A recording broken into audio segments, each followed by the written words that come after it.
ती विकास कामं आणि त्या विकास कामांच्या माध्यमातून केलेलं जे लोकार्पण आहे त्या लोकार्पणाच्या निमित्तानं आम्ही सगळ्या लेवलमध्ये गेलो, सगळ्या ठिकाणी आम्ही भेटलो.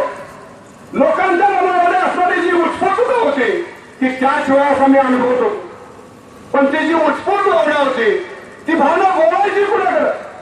आमची अवस्था अशी होती की समाज आम्हाला सांगत होता की या निवडणुकीच्या माध्यमातून आपण जनतेच्या असणाऱ्या ह्या परीक्षेला उतरा, आणि दुसऱ्या बाजूला आमच्या समोर प्रशासकीय बंधन होतं.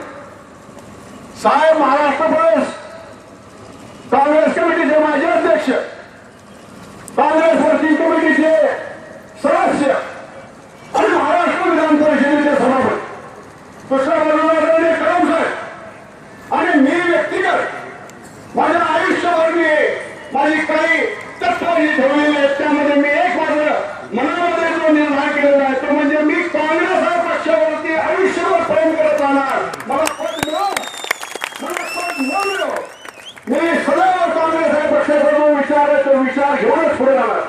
सर्व असणारी जी पक्षाची बांधिलकी होती त्या पक्षाच्या बांधिलकीमुळे बंधूंनो आम्हाला खुलेपणाला काही बोलता येत नाही. आमच्या असणारे अनेक तरुण सहकारी मला विचारत होते, आली आता कुणाची बारी.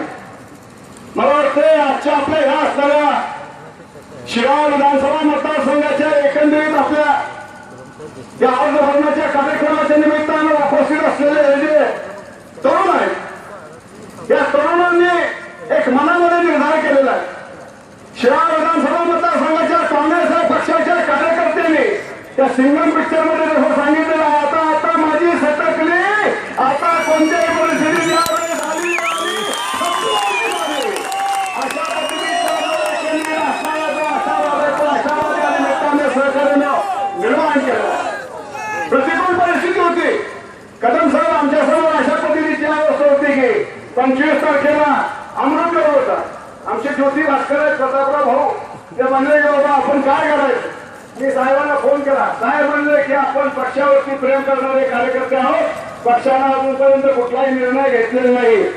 सोबत तुम्ही अर्ज भरत असताना काँग्रेस या पक्षाचे अधिकृत उमेदवार म्हणून तुमचा अर्ज भरा, आणि तशाच पद्धतीचा जो आदेश साहेबांचा आला तोच आदेश घेऊन आम्ही सहकार्यानं कचेरीमध्ये गेलो. आणि योगायोग बघा, त्या दिवशी संध्याकाळी ही जी आपली असणारी जी आघाडी